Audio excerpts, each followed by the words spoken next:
Imagine walking alone at night through a narrow street with dim lights flickering above you. The silence feels heavier than noise, and every shadow on the wall seems alive. There is no punishment waiting at the end of that road, no one holding a weapon or raising a hand against you, yet something in your chest tightens. That feeling, the deep pull of fear without contact, is the silent force we rarely acknowledge. It is not punishment that moves you to quicken your pace and watch every corner.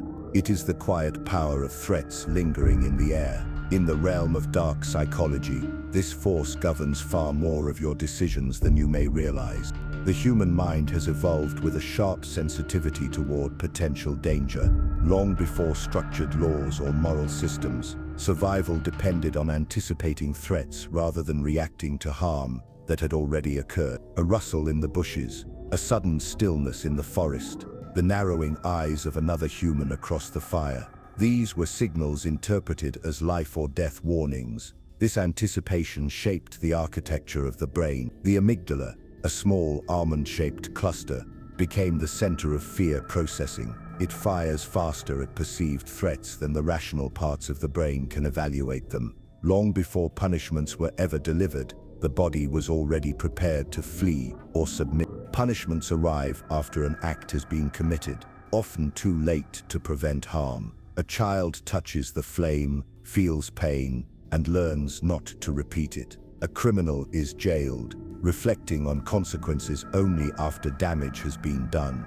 But threats, unlike punishments, work preemptively. They whisper in the mind, shaping behavior before an action ever takes place. This is where dark psychology thrives, in exploiting the invisible boundaries created by fear itself. Threats bend human behavior without ever touching flesh, without leaving visible scars, yet they can carve deeper marks into memory and identity than physical pain ever could.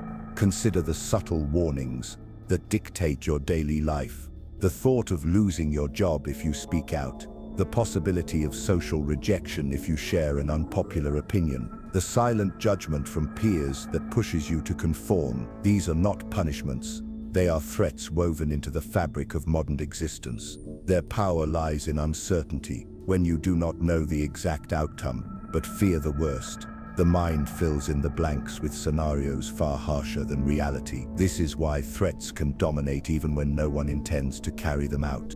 Dark psychology examines how these unspoken forces manipulate decisions and control groups, from the smallest family dynamics to entire societies.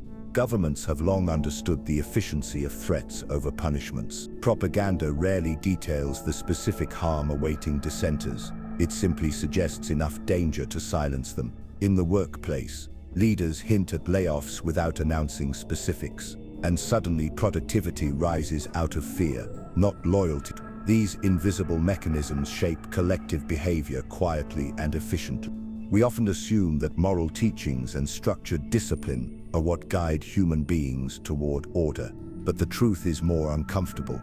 Fear, not morality, forms the backbone of most compliance. We like to believe we act from principles, but beneath the surface, threats hold the reins. Even in personal relationships, silent ultimatums hover: the fear of abandonment, the fear of disapproval, the fear of loss. This reality forces a difficult question. If threats are more effective at shaping behavior than punishments, what does that reveal about human nature? Does it mean that at our core, we are not guided by reason or virtue, but by the shadow of fear? And if this is true, how many of the choices you make each day are truly yours, and how many are dictated by threats you do not even see? The study of dark psychology does not shy away from this discomfort. It dives into the unsettling truth that threats may not only work better than punishments, but they may define the invisible boundaries of every society, every family, and every relationship you have ever known. The weight of this fear is silent, but it is always there, shaping what you do and what you avoid. The next time you hesitate, the next time you choose silence over confrontation or compliance over defiance, remember this: it is rarely punishment you fear. It is the quiet, unspoken threat that already exists in your mind, waiting for you to act. For centuries, Human societies have been built on the belief that punishment is the ultimate tool to maintain order and correct behavior. From the earliest tribal justice systems to modern courts of law, the assumption has been simple: wrongdoing must be followed by a consequence severe enough to deter repetition. Parents discipline children, teachers sanction students, and governments enforce penalties, all rooted in the same psychological expectation that fear of punishment will guide people toward obedience. At first glance, this seems reasonable. It mirrors cause and effect, crime and consequence, action and reaction.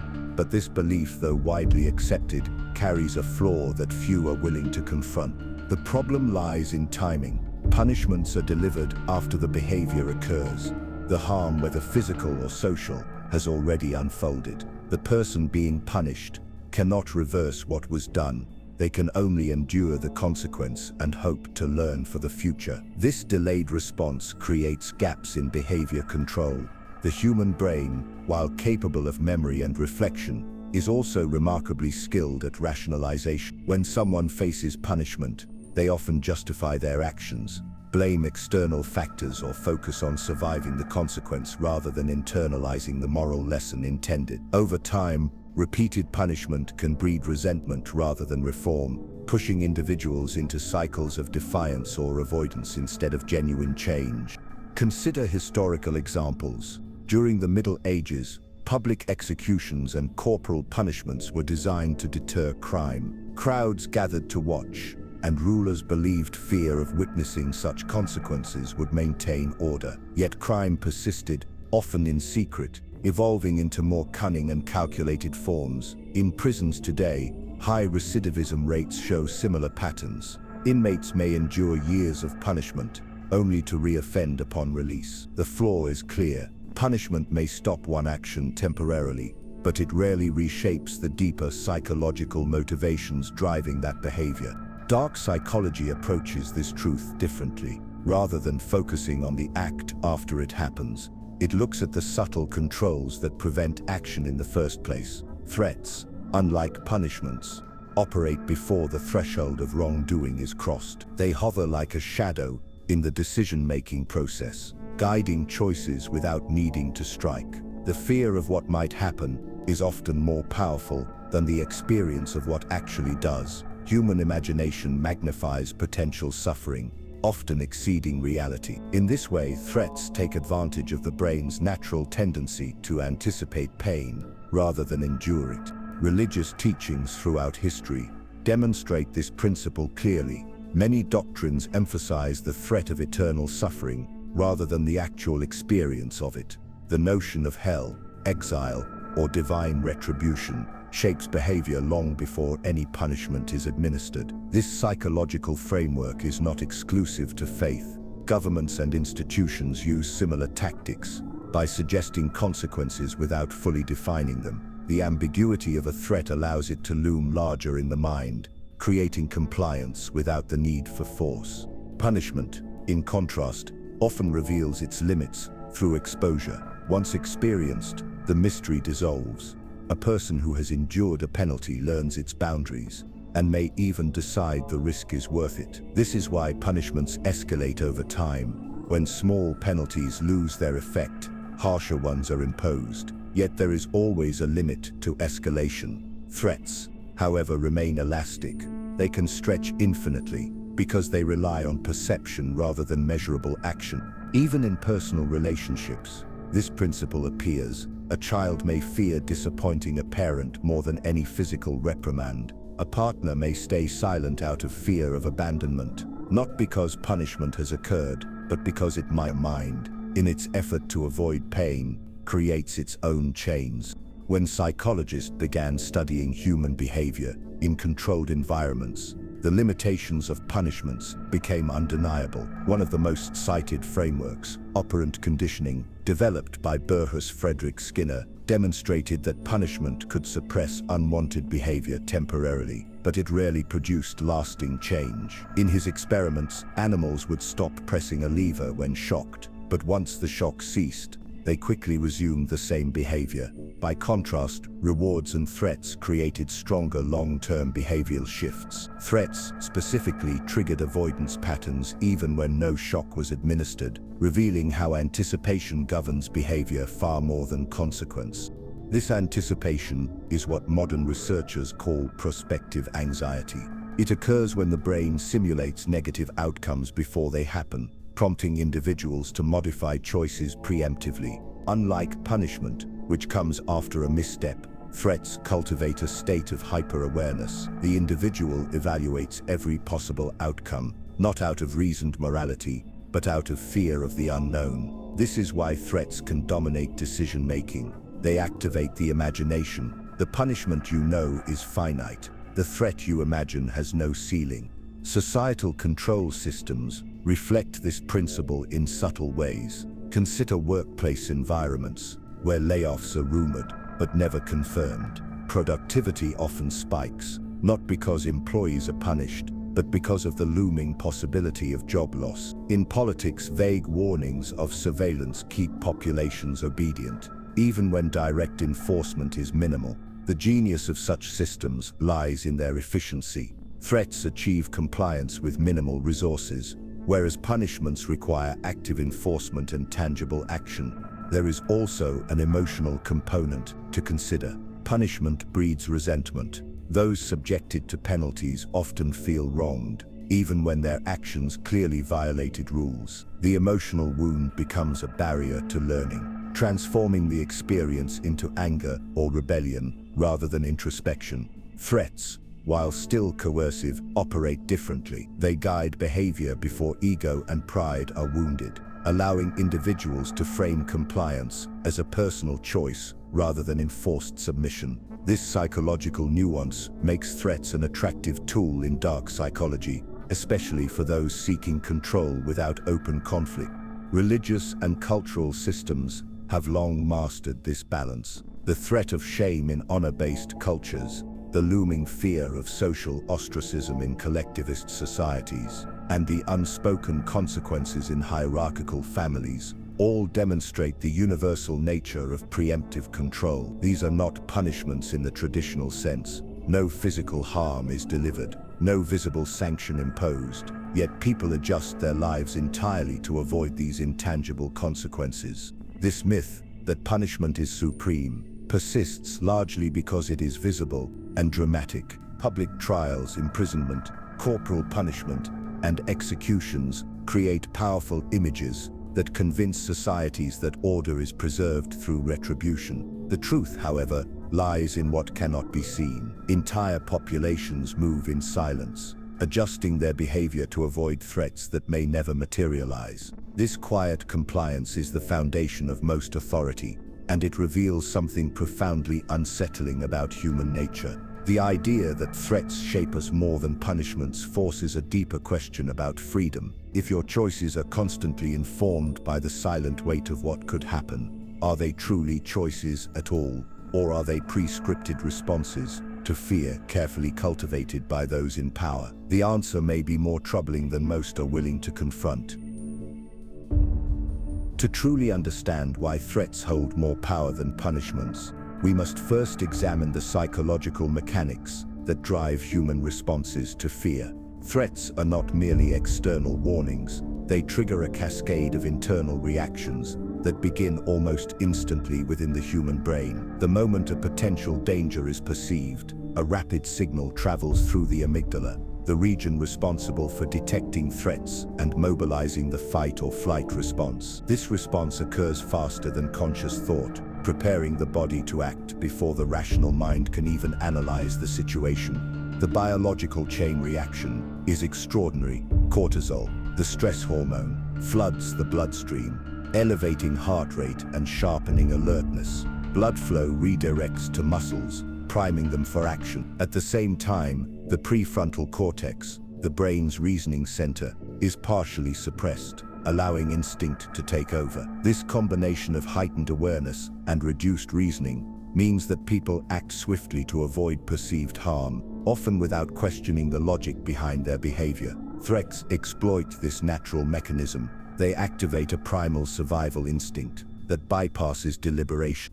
Punishments, by contrast, lack this immediacy. Because they are delivered after an act has been committed, they rely on memory rather than anticipation. A person who has been punished may recall the consequence and learn from it, but the memory does not ignite the same urgent biological response as the presence of a threat. This difference explains why threats often prevent action altogether, while punishments merely respond to it. In terms of behavior control, prevention is far more efficient than reaction. Consider a workplace environment where management implies that speaking out against policies may result in termination. No explicit punishment has occurred, yet employees often silence themselves out of fear. The potential outcome looms larger than any confirmed penalty could. In psychology, this is referred to as anticipatory anxiety, a state in which the mind remains alert to possible negative events, continuously modifying behavior to avoid them. Anticipatory anxiety is not limited to professional settings. It operates in every area of life, from a child fearing parental disappointment to an adult navigating social rejection. Threats dominate decisions far more than actual consequences. Dark psychology explores this manipulation of fear as a control tactic. When individuals or institutions understand that humans are more responsive to threats than punishments, they can maintain compliance with minimal force. A vague warning, "Watch what you say, stay in line, there will be consequences," is often enough to control behavior without direct action. The ambiguity of the threat allows the target to imagine their own worst-case scenario, amplifying its power. This makes threats not only more efficient, but also more enduring. They remain effective long after they are spoken, because the fear is internalized. The moral implications are significant. If threats work so effectively, they raise difficult questions about how societies enforce order and discipline. Are we truly free when our choices are shaped less by personal values and more by the quiet fear of what could happen if we step out of line? This question lies at the heart of dark psychology, and it challenges our assumptions about morality, control, and human autonomy. The enduring effect of threats becomes even clearer when examined through long-term studies on fear conditioning. One well-known experiment involved pairing a neutral stimulus, such as a sound, with a mild shock to animals. Over repeated trials, the animals began to exhibit fear responses, elevated heart rates, defensive postures, when hearing the sound alone, even in the absence of shock. What is remarkable is how persistent this conditioned fear became. Even after extended periods without reinforcement, the threat memory remained embedded, ready to resurface with minimal prompting. Punishments, in comparison, faded more easily once the stimulus was removed, revealing why threats create deeper behavioral imprints. Human behavior follows a similar pattern. Threat memories are stored not just in the conscious mind, but within the body's nervous system. This is why people can feel anxious walking into certain environments or interacting with specific individuals, even when no harm occurs. The body remembers the possibility of harm and reacts accordingly. This automatic response is one of the most powerful tools in dark psychology. It allows control to be exerted invisibly, without constant intervention. Modern examples illustrate this principle in unsettling ways. In corporate environments, vague statements about performance expectations can cause employees to overwork themselves, fearing outcomes that are never clearly defined. In authoritarian regimes, rumors of surveillance or potential punishment are enough to suppress dissent, even when actual enforcement is rare. Social dynamics also reveal this mechanism. The fear of rejection, ridicule, or social exile guides much of human behavior online and offline, often more than explicit rules or penalties ever could. This anticipatory fear is compounded by the mind's natural tendency toward worst-case thinking. When outcomes are undefined, people imagine scenarios more severe than reality. A whispered warning can feel more terrifying than a clear threat, because ambiguity allows the imagination to spiral unchecked. This is why threats remain powerful even when they are empty. The victim's own mind fills in the gaps with possibilities far more frightening than any stated punishment. From a philosophical perspective, This dynamic raises unsettling questions about autonomy. Are individuals making choices freely, if those choices are shaped by imagined harm rather than reasoned reflection? In many ways, the presence of threats creates invisible boundaries around behavior, turning people into their own enforcers. The individual policies themselves, avoiding actions not because of moral conviction, but because of internalized fear. Over time, this internalization can lead to chronic anxiety and hypervigilance. People adapt to living in constant readiness for danger, even in safe environments. This state erodes trust and well-being, but it also ensures compliance. It is one of the reasons why threats are so effective in systems of control. They require no constant supervision once the fear has taken root. The influence of threats on the human psyche is not only immediate but deeply enduring. It shapes habits, choices, and even identities. When we analyze why threats work better than punishments, we uncover a darker truth. Fear is not just a momentary reaction. It is a lifestyle quietly imposed on individuals and societies alike. Punishment has long been seen as the cornerstone of behavioral correction, yet its effectiveness has always been questioned by those who study human psychology closely. At its core, punishment is a reactive measure, a response to an act already committed. This timing creates an inherent disadvantage, because the behavior it seeks to deter has already taken place and cannot be undone. The only leverage punishment offers is the possibility of discouraging future actions, and this relies heavily on the individual's capacity to connect past pain with future choices. In practice, this connection is weaker than most assume. When people are punished, their immediate focus shifts toward enduring the discomfort, rather than reflecting on the moral or practical lesson intended. This survival-oriented mindset often overshadows any opportunity for genuine learning. Research in behavioral psychology shows that while punishment may suppress behavior temporarily, it rarely addresses the underlying motivations driving it. As soon as the punishment ends, individuals frequently return to the same patterns, especially if those patterns provide immediate gratification or emotional relief. A critical flaw in punishment-based systems is habituation. The more someone is exposed to punishment, the less impact it tends to have. A child repeatedly grounded for similar behavior may eventually become desensitized to the consequence, viewing it as an expected outcome rather than a deterrent. In criminal justice, this effect is even more pronounced. Studies on recidivism demonstrate that harsh sentencing does not necessarily correlate with reduced reoffending. In fact, prolonged exposure to punitive environments can harden attitudes, fostering resentment and defiance, rather than remorse or change.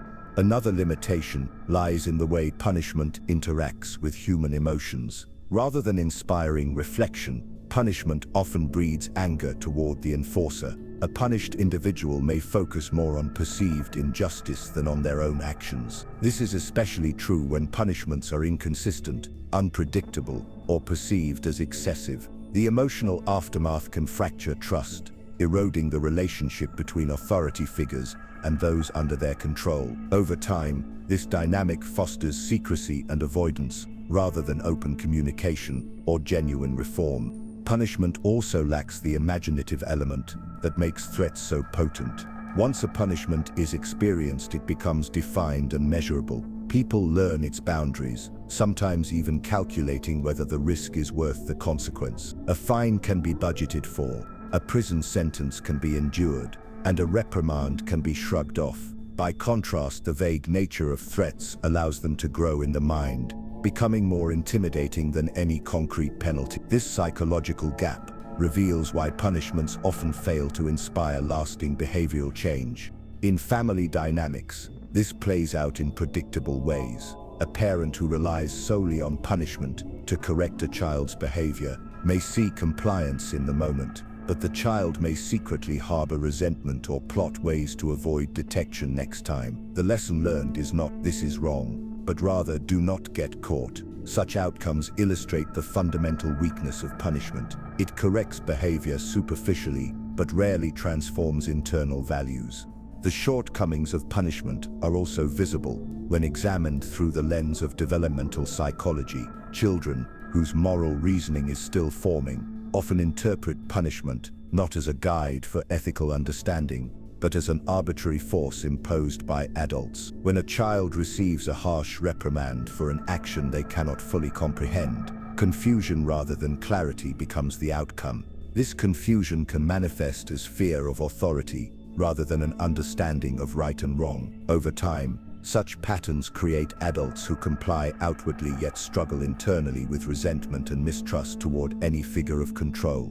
Studies on corporal punishment provide clear evidence of this effect. Research from the American Psychological Association shows that physical punishments, while momentarily suppressing undesirable actions, are linked to higher rates of aggression, antisocial behavior, and mental health challenges later in life. Instead of fostering accountability, harsh punishments often instill a cycle of fear and hostility that repeats across generations. People who grow up in punitive environments may unconsciously replicate the same dynamics in their own relationships, perpetuating the very patterns they once endured. Philosophers have also critiqued punishment for its moral paradox. The act of inflicting harm to discourage harm raises ethical concerns. Thinkers like Friedrich Nietzsche questioned whether societies that punish individuals for breaking rules are truly reforming them, or merely exercising power in disguise. When punishment is framed as justice,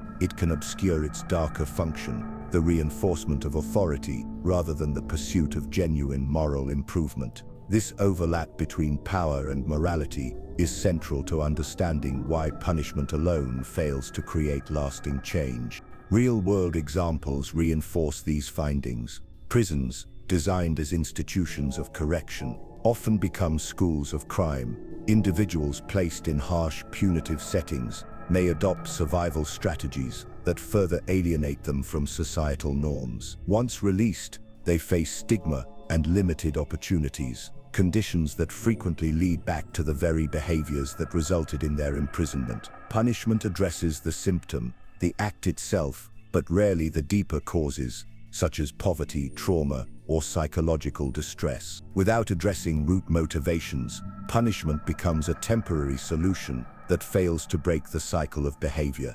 By contrast, threats maintain an enduring influence precisely because they operate before the action occurs. They prevent rather than respond, shaping behavior silently through anticipation. This is not to glorify threats as ethical or humane, but to recognize their psychological potency compared to punishment's reactive limitations. The fear of a potential consequence can weigh heavier than the reality of an experienced one, especially when the details remain uncertain and undefined.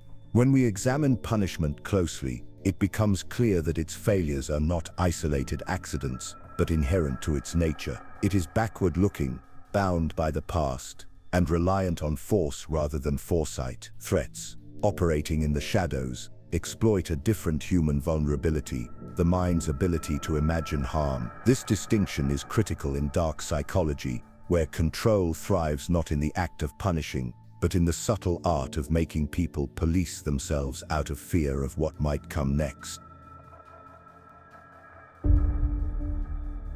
To understand why threats exert such a powerful influence over human behavior, we must examine the underlying psychological and biological mechanisms that make them effective. Threats operate on anticipation, and anticipation triggers a more profound reaction than most people realize. The human brain is wired to detect danger before it occurs. This survival mechanism evolved over thousands of years, ensuring that early humans avoided predators, hostile tribes, and environmental hazards. In modern life, those instincts remain, though the threats have shifted from physical danger to social, emotional, and economic risks. Central to this process is fear conditioning, a phenomenon first studied extensively in classical and operant conditioning experiments. When an individual associates a specific cue with a negative outcome, the mind begins to react to that cue, as though the harm were inevitable. The fear becomes ingrained,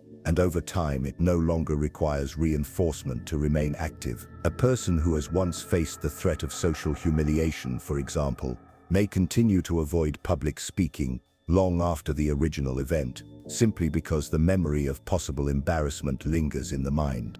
Loss aversion, a principle from behavioral economics, also plays a key role in why threats work better than punishments. Human beings are more motivated to avoid losses than to seek equivalent gains. The idea of losing one's safety, reputation, or freedom often weighs heavier than the promise of gaining something of equal value. Threats exploit this imbalance by focusing attention on what might be taken away rather than what might be gained. Punishments, by contrast, occur after a loss has already been suffered, which makes them less impactful for long-term behavioral control. Dark psychology leverages these mechanisms by crafting threats that remain intentionally vague. When a threat is undefined, the target's imagination fills the void with possibilities often more frightening than reality. A parent who warns, "You will regret it if you do that," leaves the child to construct their own vision of regret, which may far exceed any actual consequence. Similarly, in workplaces or authoritarian settings, vague warnings about serious consequences create compliance without the need to specify what those consequences are. This ambiguity is strategic. It ensures the individual's own mind becomes the enforcer, perpetually on guard against invisible dangers. Threats also engage the social dimension of fear. Humans are profoundly social creatures, and the fear of rejection or exclusion can be as painful as physical harm. Threats of losing status, respect, or belonging are particularly effective because they strike at the core of identity. Social neuroscientists have demonstrated that areas of the brain activated by physical pain overlap significantly with those triggered by social pain. This means that the threat of humiliation, shame, or abandonment can provoke a visceral response similar to being physically harmed. Punishments rarely achieve this depth of influence because they are limited in scope and time. A punishment begins and ends. A threat lingers in the imagination indefinitely. When someone is punished, they adapt to the known boundary of that consequence. When threatened, they must remain vigilant against a shifting, undefined danger, one that may never fully materialize yet continues to shape their every decision. The real-world applications of these psychological mechanisms are both subtle and pervasive. Consider how parenting strategies often evolve as children grow older. When children are very young, parents may rely on immediate consequences, such as timeouts or removing privileges, which resemble punishments. As children mature, however, the parent's language shifts toward implied consequences, warnings of disappointment, reminders of future impacts, or subtle threats of loss. These verbal cues create a self-monitoring effect in the child. The mere possibility of losing approval or affection can guide behavior more effectively than physical discipline ever could. In professional environments, the same pattern appears in management tactics. A supervisor rarely needs to punish employees directly to maintain control. Instead, veiled references to job security or performance reviews accomplish the same goal without confrontation. Employees work harder, often exceeding expectations, not because they are rewarded, but because they fear what might happen if they fall short. The brilliance of this strategy, from a control perspective, is that it fosters compliance without the visible strain of punitive measures. The fear is internalized, allowing the authority figure to appear fair or even benevolent, while maintaining absolute control. On a larger scale, governments have historically wielded threats with remarkable efficiency. Authoritarian regimes, for instance, often rely more on implied danger than overt violence. A single publicized arrest or disappearance can create a climate of fear, persuading millions to self-regulate their behavior without the state needing to actively punish every dissenter. The psychological reach of a threat extends far beyond the individual who experiences it. Observers internalize the same fear, spreading compliance through communities like a contagion. Dark psychology thrives in such dynamics because it recognizes the hidden leverage in anticipation. Threats exploit uncertainty, and uncertainty magnifies anxiety. A person can rationalize a punishment after enduring it, but they cannot rationalize an unknown future. The imagination invents outcomes worse than reality, ensuring a constant state of vigilance. This is why vague warnings are so effective. When an employer says we are evaluating everyone closely, no one knows what the criteria are, and so everyone behaves as though under constant scrutiny. There is also a relational aspect that deepens the effectiveness of threats. In close personal relationships, threats often remain unspoken, yet profoundly influential. A partner may never say, "If you leave me, I will retaliate," but the implication hangs in the air through tone, past behavior, or subtle remarks. The result is control maintained without explicit confrontation. Victims in such relationships frequently describe living in fear of what might happen, even when no specific punishment is ever delivered. This form of psychological dominance can be among the most damaging because it erodes a person's sense of safety and autonomy over time. The enduring power of threats lies in this combination of vagueness, anticipation, and personal relevance. They work not because they are acted upon, but because they might be, and in that uncertainty, they gain a potency that punishments limited by clarity and finality can never fully match. This understanding sets the stage for examining how these mechanisms are exploited by those in positions of authority and why they remain central to systems of control across history and into the present day. When we examine authority through the lens of dark psychology, a disturbing pattern emerges. Those who hold power often prefer threats to punishments, not out of mercy but because threats are efficient. A punishment requires action, resources, and visibility. It leaves evidence that can be judged, questioned, or resisted. A threat, however, is invisible and continuous. It forces compliance without the cost of enforcement, and it allows authority to remain untarnished while still maintaining control. History is filled with examples of this dynamic. Totalitarian regimes rarely rely solely on mass punishments. Instead, they cultivate atmospheres of implied danger. Citizens hear of one arrest, one unexplained disappearance, and soon entire populations regulate their own behavior. The chilling effect does not stem from what is seen, but from what is imagined. This is the hallmark of dark psychology in governance. Obedience created through perception rather than action. Even in democratic societies, the influence of threats permeates everyday life. Employers hint at restructuring during economic downturns, ensuring workers push harder and complain less. Schools and universities quietly remind students that misconduct could appear on permanent records, a phrase vague enough to instill lasting anxiety. Law enforcement agencies release public service messages about increased surveillance. Even when enforcement is sporadic, these strategies rely on fear rather than fairness, and they work because human behavior is profoundly shaped by uncertainty and potential loss. The most insidious aspect of threats is how they blur the line between voluntary compliance and coercion. When a person avoids an action out of fear, they may later convince themselves it was their own choice. This psychological sleight of hand benefits those in power, allowing control to masquerade as consent. A worker who stays late out of fear of losing their job might tell themselves they are simply dedicated. A citizen who refrains from speaking against authority might convince themselves it is for the greater good. In reality, these decisions are rarely free. They are shaped by unspoken pressures that operate beneath conscious awareness.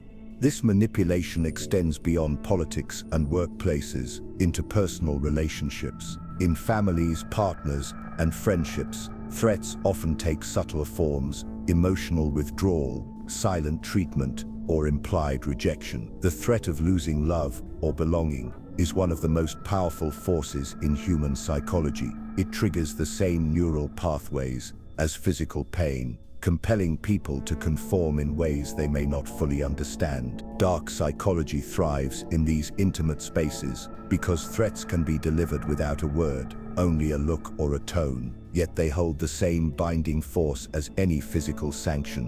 One of the most revealing insights into authority and threats came from the work of Stanley Milgram in the 1960s. In his obedience experiments, participants were instructed to deliver electric shocks to a person in another room whenever they answered questions incorrectly. The shocks, though fake, were believed by the participants to be real and increasingly severe. The authority figure conducting the experiment never physically punished participants for refusing, nor did they offer rewards for compliance. Instead, they issued quiet, escalating statements like, "Please continue," or "You must go on." These were subtle threats to the participants' sense of duty and morality, implying consequences for disobedience without ever specifying what those consequences might be. The result was staggering. A majority of participants continued to deliver shocks far beyond what they believed to be lethal levels, simply because authority implied it was expected. The Milgram experiment demonstrates a crucial element of dark psychology. Threats do not have to be explicit to be effective. They only need to create a perceived obligation. People are deeply conditioned to obey authority figures, from teachers and parents to employers and leaders. When an authority figure introduces even the faintest suggestion of disapproval or implied consequence, most individuals comply instinctively, often against their own moral judgment.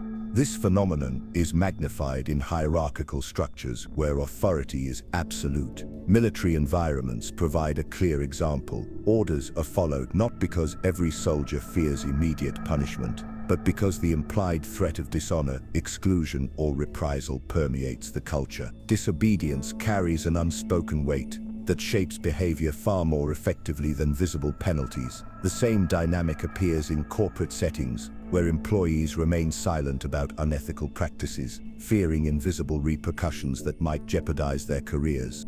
The psychological effect of these unspoken threats is profound.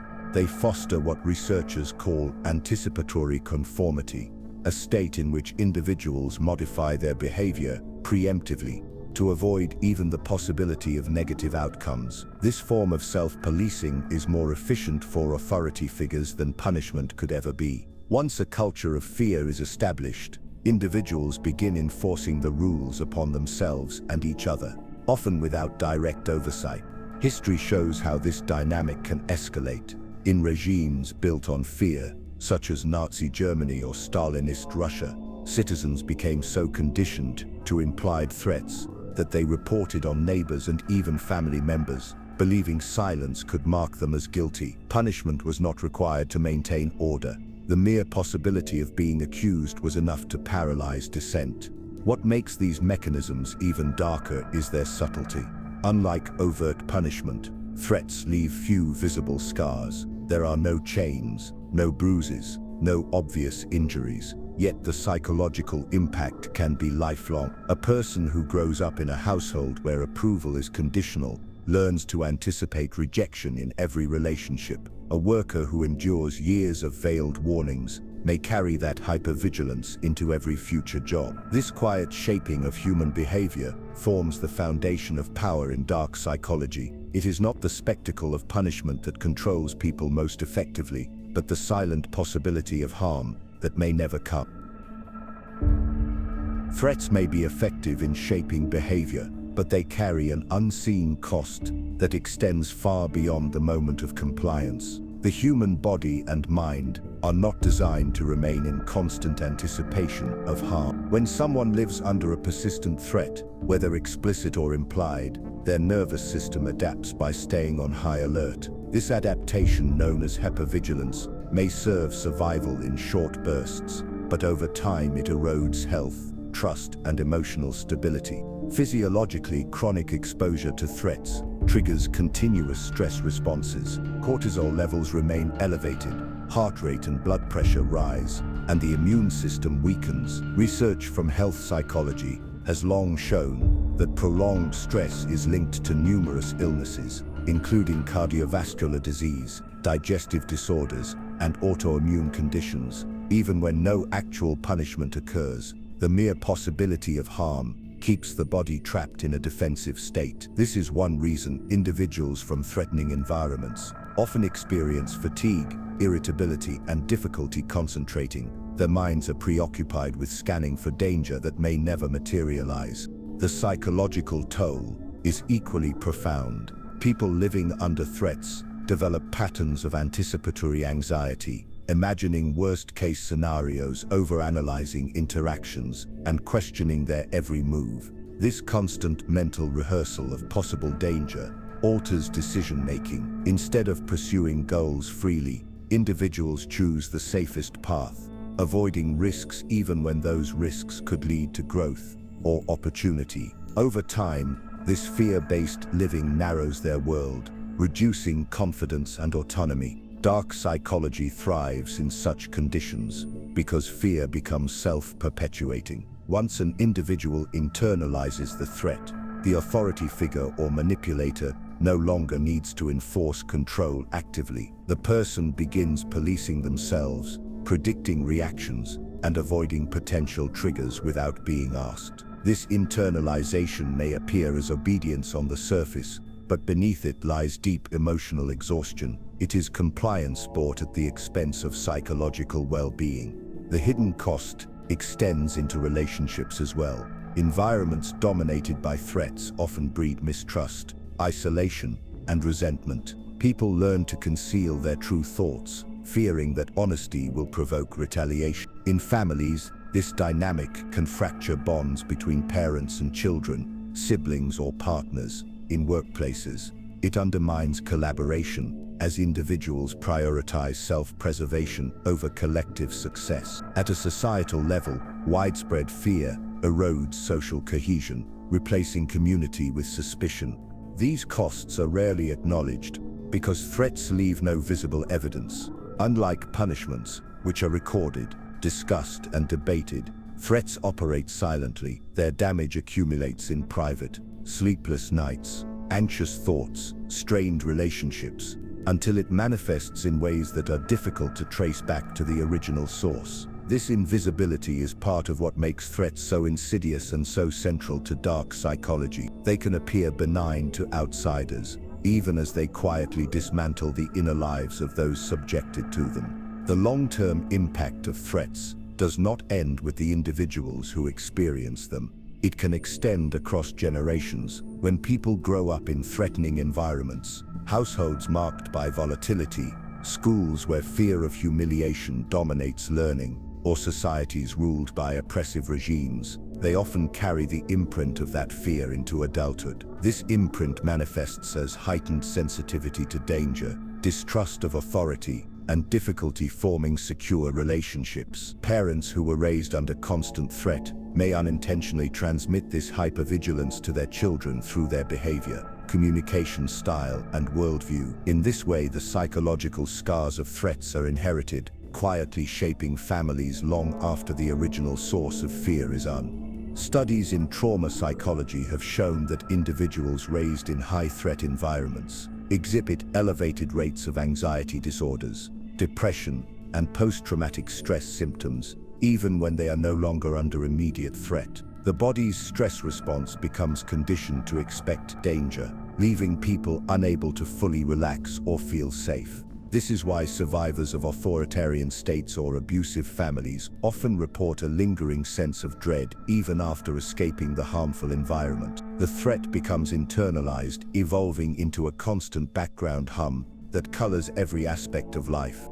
Entire societies can be transformed by this effect. Consider populations living under decades of surveillance or propaganda. Over time, distrust becomes ingrained, not only toward the authorities but also among neighbors and even family members. In these conditions, fear does not just control individuals, it reshapes culture itself. Social interactions become guarded, creativity is stifled, and conformity becomes the norm. The cost is measured not only in psychological suffering, but also in the loss of innovation, community, and human potential. Even in modern, relatively stable societies, subtle threat environments can persist in workplaces, schools, and social structures. Employees may live in quiet fear of losing their livelihood, students may dread public embarrassment, and entire communities may feel threatened by economic instability or shifting cultural norms. While these threats are less overt than those found in authoritarian states, their psychological impact is no less real.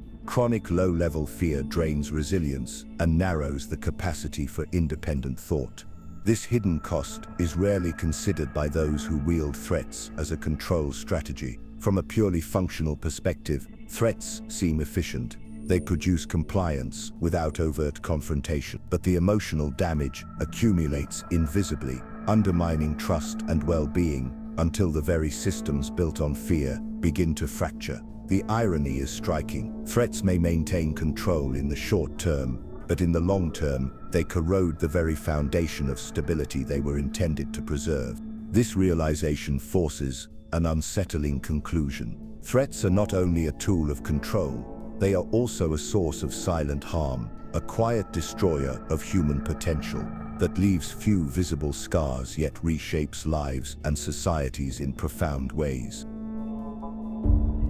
The study of threats and punishments cannot be complete without considering their deeper philosophical dimensions. Fear, in particular, occupies a central place in human thought. Philosophers from ancient to modern times have questioned whether fear is an inherent flaw of humanity or a necessary element of social order. In the realm of dark psychology, fear is not merely an emotion, but a governing principle, shaping laws, relationships, and even personal identities. Understanding this dimension helps explain why threats exert such enduring power over human behavior.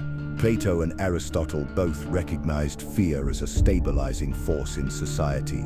Plato's concept of the noble lie implied that controlled fear could guide the masses toward virtuous behavior when reason alone failed. Aristotle, though more skeptical, acknowledged that fear could be used to prevent chaos, but warned of its corrupting influence on moral character. Centuries later, Thomas Hobbes expanded this argument in his seminal work Leviathan. He famously asserted that life without a strong governing authority would be solitary, poor, nasty, brutish, and short. In Hobbes's view, fear of violent death compelled humans to surrender their freedoms to a sovereign power, trading autonomy for safety. This remains one of the clearest philosophical defenses of threats as a foundation of order.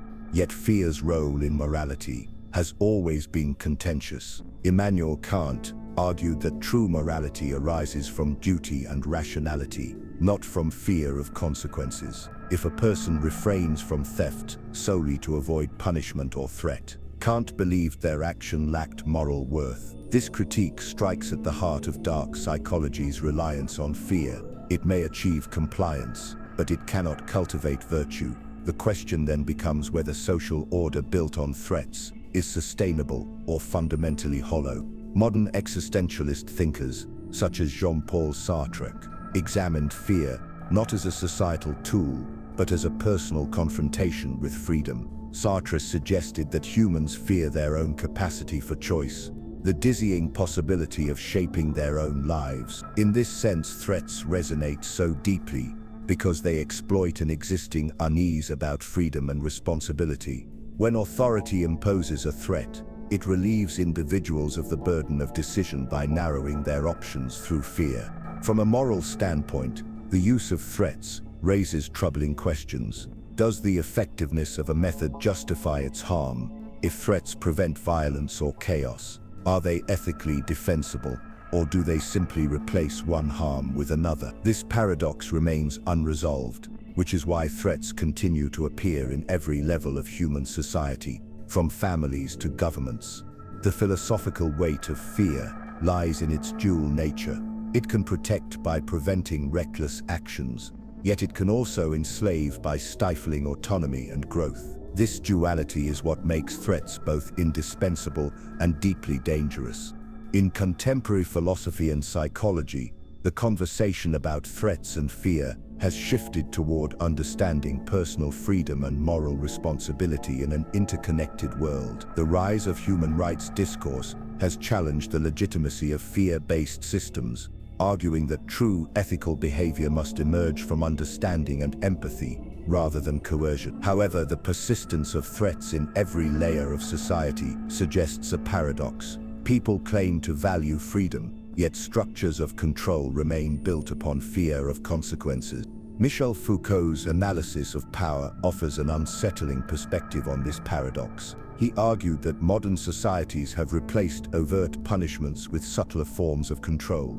relying on surveillance and implied threats rather than visible brutality. In his concept of the panopticon, individuals internalize the possibility of being watched and regulate themselves without direct intervention. This aligns closely with what dark psychology describes, the transformation of fear into self-discipline. Authority no longer needs to act. The mere suggestion of observation is enough to shape behavior. From a psychological standpoint, this internalization of threats creates what some theorists call a quiet cage.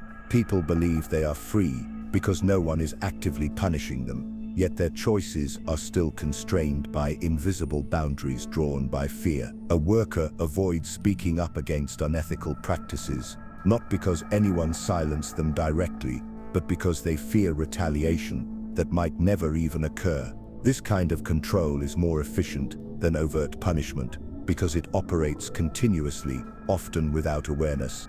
Moral philosophers continue to debate whether this form of control corrupts the essence of morality. If individuals behave ethically only because they fear the consequences of not doing so, does that behavior have moral worth? Some argue that it does not, that fear-driven compliance is empty, lacking the sincerity required for genuine virtue. Others counter that societal stability sometimes requires such measures, particularly when reason or empathy cannot prevent harm. The tension between these views highlights a deeper truth. Fear may keep order, but it rarely nurtures moral growth.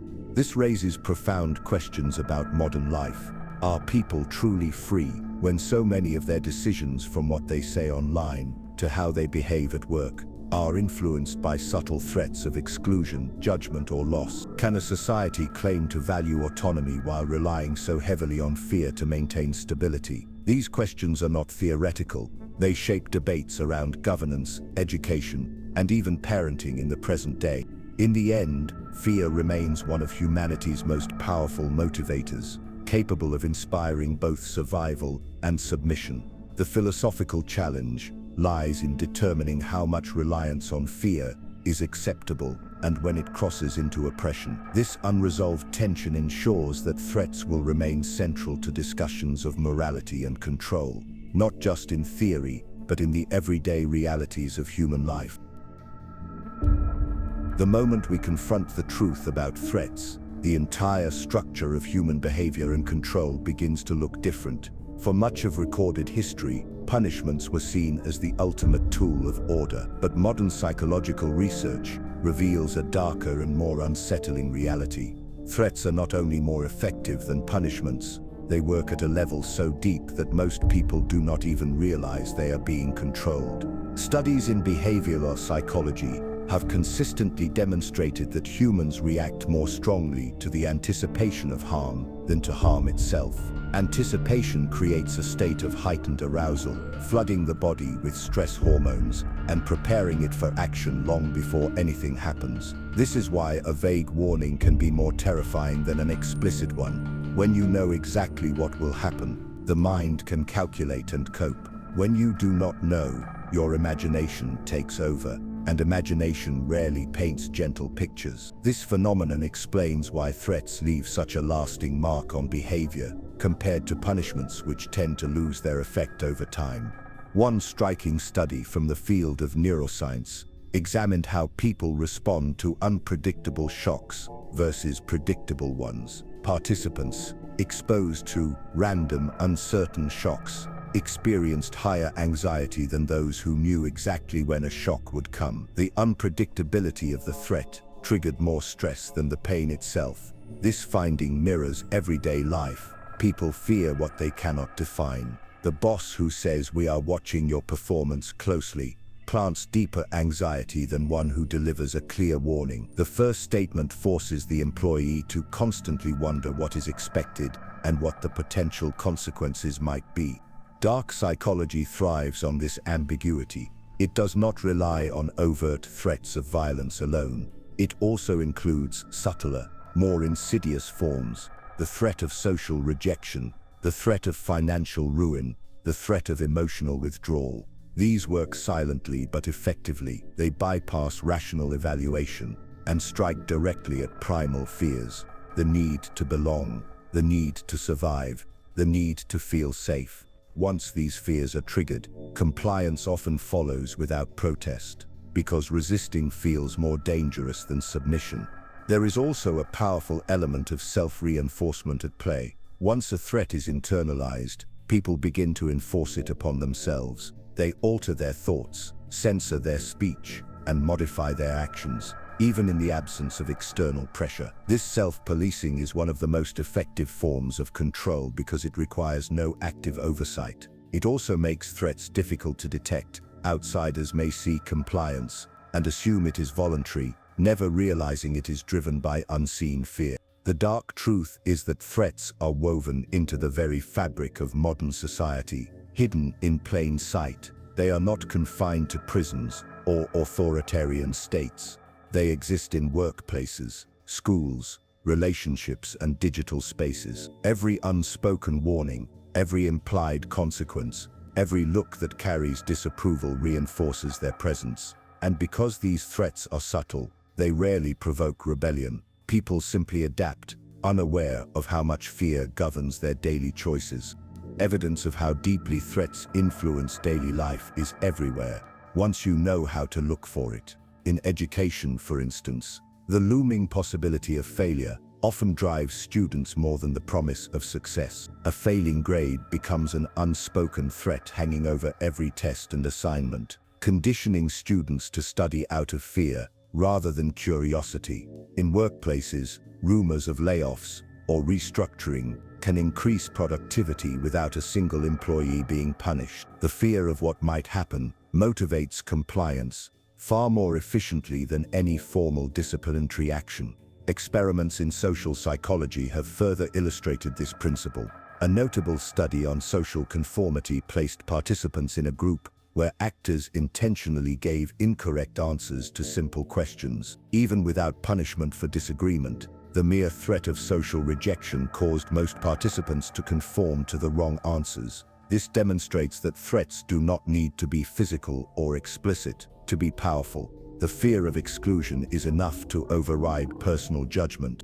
Dark psychology exploits this vulnerability by using implied consequences rather than overt commands. A manipulative partner may never openly threaten abandonment, yet their tone, silence, or subtle withdrawal communicates the risk clearly. Over time, the recipient of these unspoken warnings adjusts their behavior automatically, seeking to avoid the anticipated pain. The result is quiet compliance, achieved without a single explicit statement. In broader society, this phenomenon is amplified by media and authority figures. Constant reminders of danger, economic instability, social unrest, public health risks keep populations in a heightened state of vigilance. When people believe threats are everywhere, they become more accepting of control measures they might otherwise resist. The fear of what could happen overshadows critical thinking, creating an environment where even minimal guidance from authority feels reassuring. The unsettling truth is that most people live under more threats than they consciously recognize. They fear losing status among peers, fear being judged online, fear economic insecurity, fear personal rejection, and fear future harm that may never come. These fears shape everything from daily decisions, lifelong ambitions. They determine career choices, silence controversial opinions, and even dictate relationships. And because these threats are seldom acknowledged openly, they remain powerful. For anyone hearing this, the difficult question arises: how much of your life is truly guided by personal values, and how much is shaped by the silent pressure of potential consequences? Identifying these threats can be uncomfortable, but it is the first step toward understanding how deeply they influence human behavior. Recognizing them does not erase their power, but it allows awareness to replace blind compliance, a subtle yet profound shift in reclaiming autonomy. In today's world, threats are rarely as obvious as they were in history. The public executions, corporal punishments, and overt displays of power that once defined authority have been replaced by quieter, subtler forms of control. These modern threats are woven into the everyday routines of work, school, and social interaction. They are not shouted, they are whispered. They do not leave bruises, they leave unease. And because they are less visible, they often go unnoticed, even as they shape nearly every decision people make. Consider the corporate environment. A manager does not need to threaten employees directly to create compliance. A single comment during a meeting, mentioning that budgets are tightening or that layoffs are being considered, is often enough to shift behavior dramatically. Employees begin to work longer hours, take fewer risks, and remain silent about grievances, not because they are punished for speaking out, but because they fear what might happen if they do. The beauty of this system for those in power is that it requires minimal effort. The threat sustains itself in the minds of those who perceive it. Social media has amplified this dynamic in profound ways. Online platforms operate as arenas of constant judgment, where approval and condemnation are public and immediate. A single misstep, real or perceived, can trigger backlash, ridicule, or social ostracism. People censor their thoughts and curate their personas, fearing cancellation or reputational harm. These are not formal punishments handed down by a governing body, yet they are threats powerful enough to dictate behavior on a massive scale. The fear of being shamed in front of thousands, even strangers, reshapes how individuals speak, act, and even think. Education, too, is saturated with subtle threats. Students are told their entire futures hinge on test scores, grades, and college admissions. The implied message is clear: fail here, and your life will unravel. This constant pressure fosters compliance, but rarely curiosity or creativity. The pursuit of knowledge becomes secondary to the avoidance of failure. By the time students reach adulthood, many are conditioned to approach every challenge not with excitement, but with apprehension about potential consequences. Family structures are not immune either. Within homes, threats often appear as unspoken expectations rather than direct commands. A disappointed look, a silent withdrawal of affection, or an implied comparison to siblings can influence behavior more powerfully than any explicit reprimand. The child learns to anticipate and avoid these subtle cues, internalizing the fear of disapproval long before they understand its origin.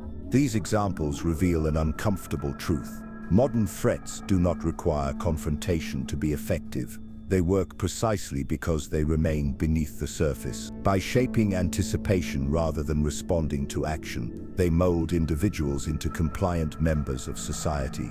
Without the spectacle of punishment, the question is not whether threats exist in modern life, but how many of them quietly direct your own decisions without your conscious awareness. Technology has intensified the reach of subtle threats in ways previous generations could never have imagined. Digital surveillance, whether by governments, corporations, or even social peers, creates a continuous sense of being watched. Devices track location, browsing history, and personal interactions, often under the pretext of convenience or security, while explicit punishment for non-conformity is rare. The awareness of constant monitoring alters behavior. People hesitate before posting opinions online, before searching for certain topics, even before speaking openly in private spaces. The threat is not overt, yet it hovers over every keystroke, guiding individuals towards self-censorship.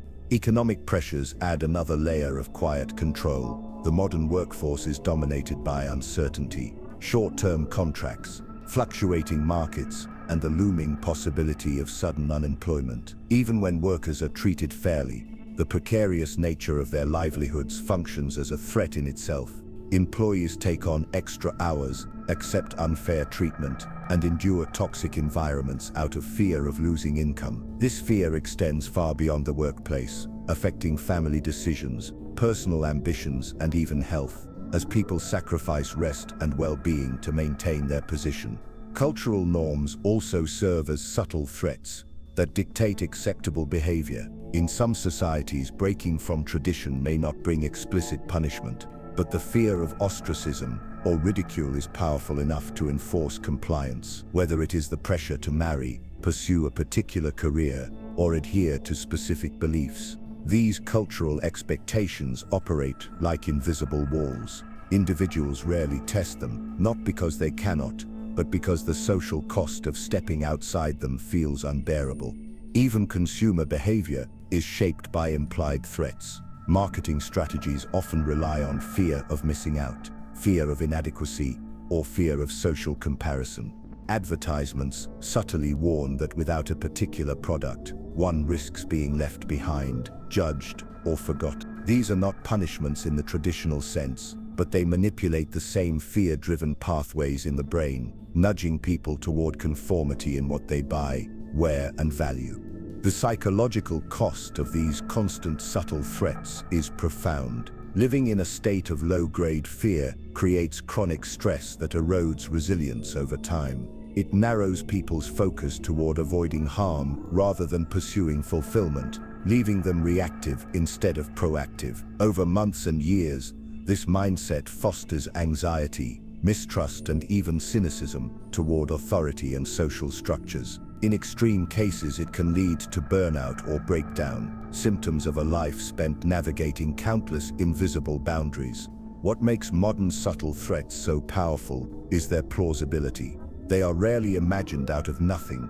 They are built on kernels of truth. Layoffs do happen, reputations are destroyed online, and rejection is real. This keeps individuals vigilant, often beyond what is necessary. The result is a quiet form of control that requires no active enforcer. People regulate themselves, fearing consequences that may never materialize but always feel near. Fear is among the oldest forces guiding human behavior. Long before civilizations built courts or codified laws, survival depended on anticipating threats in the natural world and responding instantly. The hiss of a snake, the rustle of a predator, the glare of a rival, all signaled danger before harm arrived. That same instinct still shapes decisions today, even in environments that feel safe. The modern world may no longer be ruled by wild animals, but the human mind continues to interpret disapproval, rejection, and loss as dangers worth avoiding. This is why threats remain so potent. They activate survival pathways that have been ingrained for thousands of years. When we compare threats to punishments, the difference becomes clear. Punishments arrive too late to prevent harm. They attempt to correct what has already happened. Threats, however, intercept behavior. At its root, they alter choices before action occurs, guiding people to avoid potential pain rather than endure it. Dark psychology thrives in this space between thought and behavior. It understands that what people imagine can control them more than what they experience. A whispered warning, a vague implication, a silent look, these can command obedience long after any spoken words have faded. Yet there is a cost to living under constant threat. Bodies, strained by chronic anticipation of danger, become fatigued and ill. Minds shaped by fear grow cautious, mistrustful, and closed to new possibilities. Societies built on threats may maintain order, but they do so by suppressing creativity and silencing dissent. Families that rely on fear rather than understanding raise children who learn compliance, but not confidence. The efficiency of threats hides their corrosive effect, and this quiet erosion is seldom visible until it has already done its damage. This knowledge places an uncomfortable question before every listener. How much of your life is guided by fear rather than conviction? How many choices do you make freely, and how many are shaped by the silent weight of potential consequences? If the threat of rejection, failure, or loss were removed, would you live differently? Would you speak differently? Would you dare more than you currently allow yourself to? Dark psychology does not offer easy answers. It forces recognition of uncomfortable truths about power and control. It shows that threats are effective not because people are weak, but because human survival has always depended on detecting danger early. That instinct is neither good nor bad. It is simply part of being human. The ethical challenge lies in how individuals and societies choose to wield this knowledge. Power can use fear to protect or to exploit, to maintain order or to suppress truth. The line between these uses is thin, and history shows how easily it is crossed. As this exploration closes, it is worth acknowledging that threats will always exist in some form. They are woven into every system of authority, every community, every relationship, but awareness changes their whole. Recognizing the silent influence of threats is the first step toward reclaiming autonomy. Once you understand how fear shapes your decisions, you can begin to question which choices are truly yours and which are simply responses to imagined harm. If this examination of fear and power has made you pause, share it with someone who might also need to see the world more clearly. If it has helped you recognize subtle forces in your own life, consider leaving a comment that others might learn from your insight. And if you want to continue exploring truths that often go unspoken, the hidden forces of control, manipulation, and human behavior, stay with us for what comes next. There is always more to uncover in the shadows of dark psychology.